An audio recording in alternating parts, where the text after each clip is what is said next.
ये टीवी वाले भाई पिक्चर चालू करो बे। लेकिन पहले आलोक शर्मा। आलोक जी यहीं से शुरू करिए। प्रोफेसर संगीत रागी कह रहे हैं धर्मेंद्र प्रधान जब शपथ लेने जा रहे थे तब उस समय नीट नीट शेम शेम ये नारे लगाकर आपने पहले से ही बता दिया कि आप संसद चलवाने के मूड में नहीं है। Good question. आलोक जी बोलिए। देखिए बहुत गलत किया जिसने भी नीट नीट शेम शेम के नारे लगाए। बड़े बड़े गुलाब के फूल की माला लेके जानी चाहिए थी पूरे विपक्ष को, और वो धर्मेंद्र प्रधान जी को मालाओं से लाद देना चाहिए था। ये बिल्कुल ठीक कह रहे हैं संगीत रागी जी, विपक्ष जो है बड़ा गलत काम कर रहा है, वो शेम शेम कर रहा है। ये तो बीजेपी का रूटीन का काम है, पेपर लीक वीक करवाना, आरएसएस के जुड़े हुए लोगों को घुसाना तमाम संस्थाओं में, एक जगह पकड़े जाएं तो दूसरी जगह भेज देना। तो विपक्ष की गलती थी, बड़ी बड़ी मालाएं लेकर जानी थी और धर्मेंद्र प्रधान को लाद देना चाहिए था मालाओं से। कैसा लगा मेरा मजाक? शर्म नहीं आती ऐसी बात करते हुए? पता नहीं कौन कौन सवाल पूछ रहा है भाई। मुझे लगता है कि विनम्रता और शालीनता से ही शुरू कर लेते हैं। 10 साल तक देश ने विनम्रता और शालीनता ही देखी है। जब देश के प्रधानमंत्री ने क्या क्या शब्दावली का इस्तेमाल अपने संसद के अंदर खड़े होकर किया है, शूरपंखा जैसे शब्दों का इस्तेमाल हुआ है, एक अकेला सब पर भारी, ये तो इससे बड़ी विनम्रता किसी देश के प्रधानमंत्री की देखी आज तक आपने? शालीनता देखी आपने आज तक? 150 सांसदों को सस्पेंड करके आईपीसी के बिल पास करा लिए। इससे ज्यादा सत्ता पक्ष और विपक्ष का कोऑर्डिनेशन देखा आपने? यही नहीं, अभी और सुनिए। जब विपक्ष में थे तो 2.5 महीने तक संसद को नहीं चलने देते थे, सत्ता में आए तो 2G में सबको क्लीन चिट दे दी। पूरा चुनाव हिंदू मुसलमान पर लड़ा।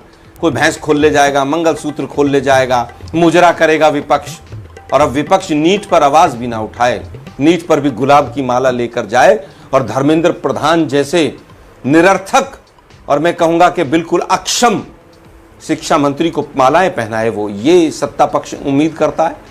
पूरे संविधान की 10 साल तक धज्जियां उड़ा दी। इस बार ये बात जरूर है कि हथियाई हुई सरकार मोदी जी चला रहे हैं। तमाम संवैधानिक संस्थाओं से हथियाकर सरकार बनाई है। ये बनारस में भी हार रहे थे, उसके बाद सरकार बनाई है। ईडी सीबीआई तमाम दुरुपयोग किए गए 10 साल तक। पार्टियों को आज भी डराया जाता है, पार्टियों को आज भी तोड़ा जाता है। इनकम टैक्स ईडी सीबीआई के नोटिस देकर महाराष्ट्र की सरकार को गिराया जाता है। क्या ये पूरा देश ने नहीं देखा? ये भगवान क्या जुल्म है। फिर आप विनम्रता और शालीनता की बात ओके आलोक जी, थोड़ी सी भी लज्जा नहीं आती? ओके आलोक जी, ये जो संविधान की कॉपी लेकर गए विपक्षी नेता, क्या संदेश देने की कोशिश है? क्या मकसद है इसका? देखिए, संविधान पिछले 10 वर्षों में तार तार कर दिया, धज्जियां उड़ा दी संविधान की। आज संविधान नाम की कोई चीज नहीं बची। संविधान नाम की चीज और उसका सम्मान बचा होता तो गुजरात के अंदर पिछले 10 साल में 10 कांड हुए हैं। कोई अग्नि कांड है, कोई मोरबी कांड है, सैकड़ों लोग मोरबी में मर गए, एक आदमी को सजा नहीं हुई है। जनता माफ नहीं करेगी। संविधान और संवैधानिक संस्थाओं की धज्जियां उड़ाई हैं। संविधान की धज्जियां कैसे उड़ाई हैं? आपके प्रेस से ही शुरू कर देते हैं।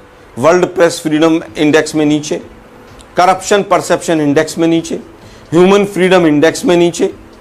58% वर्ल्ड के इंटरनेट जो हैं शटडाउन हिंदुस्तान में हुए हैं। सबसे ज्यादा सिडिशन के लॉ, देशद्रोह का दुरुपयोग कानून का यहां पर हुआ है। अरे बाप रे, ये तो धोती खोल रहा है। संसद में सेलेक्ट कमेटी में मामले जाने बंद हो गए हैं। संसदीय पार्लियामेंट्री कमेटियों की मीटिंगें बंद हो गई हैं। संसद में 3 कृषि काले कानून आए, इतने बड़े, किसी ने चर्चा नहीं की। तानाशाह का संदेश आया। नोटबंदी, रात को एक अहंकारी राजा ने आकर कहा कि मैं नोटबंदी कर रहा हूं। अरे ऐसा तो 500 साल पहले भी राजा महाराजा नहीं करते थे, वो भी 4 लोगों से सजेशन लेते थे। ये बड़ी अच्छी बात कही आप। देखिए, मैं केवल ये कहूंगा 47 अमेंडमेंट में ये हो गया, वो हो गया, सेक्युलर वर्ड जोड़ दिया। क्या देश सेक्युलर नहीं होना चाहिए? और देश सेक्युलर नहीं होना चाहिए तो 10 साल से सरकार पकौड़े तल रही थी। अच्छा एक बिल क्यों नहीं लाए उसको रिवर्स करने के लिए? कांग्रेस को आरोप देते हो, 10 साल से सरकार चला रहे हो, पूर्ण बहुमत की सरकार चला रहे हो, एनडीए का गठबंधन लगभग 350 के करीब था। एक सांसद में हिम्मत नहीं हुई कि उस परिवर्तन को वापस रिवर्स करने की बात की जाए। मुझे लगता है कि ये केवल और केवल अपना आपा बचाने की बात है। 10 साल तक जिस तरह से सरकार चली है पूरे देश ने देखा है। 5 साल तक डिप्टी स्पीकर नहीं रहा। इतना सा तो दिल है चिड़िया जैसा इस सरकार का। केवल हिंदू मुसलमान करके सरकार बनाते हैं आप लोग। हमने तो 1952 में श्यामा प्रसाद मुखर्जी को मंत्री बनाकर और कैबिनेट में रखा था, लेकिन भाई अपोजिशन जो है स्ट्रांग रहे, लेकिन वो 2 MP कम है, 4 MP कम है, क्योंकि तानाशाह कभी भी दूसरे को बर्दाश्त नहीं कर सकता है। साले को बम से उड़ा दूंगा एक बार हाथ में आ जाए। और यही कारण है कि आज उनको दिक्कत हो रही है। आज वो ड्रामे की और स्लोगन की बात करते हैं, और अभी हमें तुहिन साहब कह रहे थे कि जिसने पढ़ा नहीं हो कॉन्स्टिट्यूशन, ये एंटायर पॉलिटिकल साइंस की डिग्री लेकर घूमने वाले लोग हमें बताएंगे कि क्या पढ़ना और क्या नहीं पढ़ना है।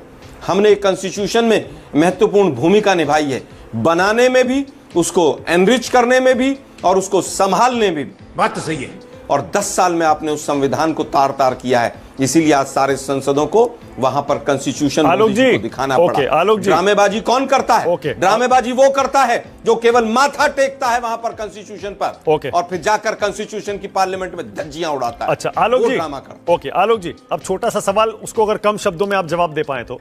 आलोक जी, क्या आपको लगता है कि बीजेपी ने जो 400 पार का नारा दिया था वो बैकफायर कर गया, और आपने जो संविधान की बचाने की लड़ाई लड़ी थी, क्या वो चुनाव में काम किया है उसने? क्या उसी वजह से बीजेपी की सीटें 60 सीटें कम हुई हैं क्या? हाँ बेटा, लगता है तुम गू खा के ही मानोगे।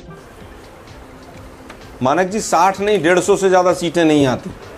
तमाम जांच एजेंसियां इनके काम पर लगी रही 10 साल तक, मीडिया लगा रहा और बेशर्मी के साथ लगा रहा, और इलेक्शन कमीशन ने तो सारी हदें पार कर दी। विपक्ष के लिए सारे कानून थे, सत्ता पक्ष के लिए कोई कानून नहीं था 10 साल तक। किस तरह से पूरी तरह से नहीं, मैं दोबारा पूछ रहा हूं। नहीं आलोक जी, हर राज्य में जली ना, तेरी भी जली ना। आलोक जी, मैं दोबारा पूछ रहा हूं, बहुत सारे विश्लेषक ये कह रहे हैं 400 पार का नारा बैकफायर कर गया और वो संविधान से दलितों से जुड़ गया, और भी बहुत सारे लोग थे, ओबीसी वाले थे, जो उस तरफ चले गए, इंडिया गठबंधन की तरफ। आपको भी ऐसा लगता है क्या कि ये संविधान वाला मुद्दा चुनाव में आपके लिए फायदेमंद रहा और बीजेपी के लिए नुकसानदायक रहा? देखिए, मुझे लगता है 400 पार का नारा जिन लोगों ने दिया, उन्होंने 400 पार क्यों चाहिए उसकी व्याख्या भी कर दी। तमाम जो सांसद प्रतिनिधि थे या सांसद जो प्रत्याशी थे, उन्होंने एक्सप्लेन कर दिया कि हमें 400 क्यों चाहिए। देश की जनता समझ गई। 10 साल का इनका इतिहास देश के सामने था, तो इसीलिए तो संगीत रागी कह रहे हैं। देखिए, मैंने जब पूछा तो संगीत रागी ने कहा ये इसीलिए संविधान लेकर आए हैं क्योंकि इनको चुनाव जीतने का या सीटें जीतने का, वोट लेने का फॉर्मूला मिल गया है संविधान। इसी मुद्दे पर अब ये आगे अपनी पॉलिटिक्स करेंगे। तेरा तो गेम बजाना पड़ेगा। आरएसएस वाले लोग, मानक 10 सेकंड, आरएसएस वाले लोग तो उनके साथ सरकार बनाई है जिन्होंने संविधान की प्रतियां संसद के बाहर जलाई हैं। तो आरएसएस वाले लोग तो संविधान पे बात कर ही ना। 52 साल तक तिरंगा नहीं फहराया, तिरंगे में 2 रंग होने चाहिए, ये लोग भी क्या संविधान की बात करेंगे?